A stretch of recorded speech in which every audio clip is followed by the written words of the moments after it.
1991 से जीत की तलाश कर रही कांग्रेस ने यूपी के गुड्डू राजा बुंदेला पर दांव खेला है, तो बीजेपी से लता वानखेड़े इस बार मैदान में है।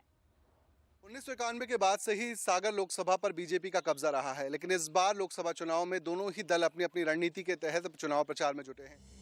बुंदेलखंड की अहम सीट सागर में 24 की चुनावी जंग तेज हो गई है। दशकों से बीजेपी का गढ़ बनी इस सीट पर बीजेपी ने महिला प्रत्याशी लता वानखेड़े को मैदान में उतारा है, तो कांग्रेस ने ललितपुर के गुड्डू राजा बुंदेला पर भरोसा जताया है। 30 साल से ज्यादा वक्त हो चुका है, लेकिन कांग्रेस सागर का सियासी सागर पार नहीं कर पाई है। 1991 के चुनाव में कांग्रेस को आखिरी बार जीत मिली थी। सागर लोकसभा की 8 विधानसभा में से 7 सीटों पर बीजेपी काबिज है।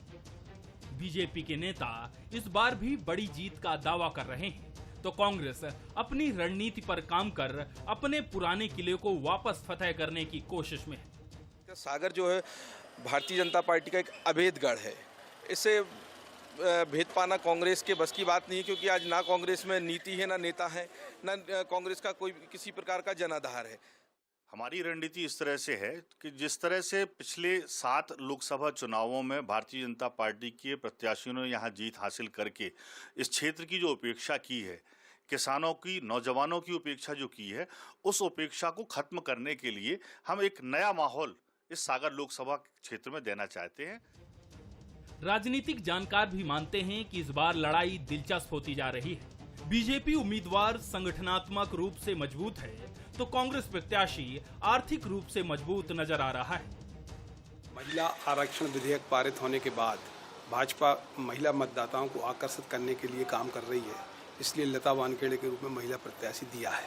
हालांकि आर्थिक रूप से प्रत्याशी कमजोर है, ऐसे में संगठन के भरोसे ही चुनाव लड़ा जाएगा। जहां तक कांग्रेस की बात है, कांग्रेस संगठन की दृष्टि से बेहद कमजोर हुई है, लेकिन गुड्डू राजा बुंदेला के रूप में आर्थिक रूप से सक्षम प्रत्याशी इस क्षेत्र से उतारा गया है, जो फिलहाल विदिशा जिले के 3 विधानसभा क्षेत्रों में बहुत तेजी से काम कर रहे हैं। 24 के सियासी रण में दोनों दल अपने अपने तरीके से चुनावी चाल चल रहे हैं। बीजेपी मोदी की गारंटी और राज्य सरकार के कामों को लेकर मैदान में है, तो कांग्रेस 25 गारंटी और न्याय दिलाने का दम भर रही है। हालांकि देखने वाली बात यह होगी कि चुनाव में इस रणनीति के तहत कांग्रेस को कितनी सफलता मिलती है और वो क्या बीजेपी का ये किला भेदने में कामयाब हो पाती है। कैमरा पर्सन राज के साथ मनीष तिवारी, बंसल न्यूज, सागर।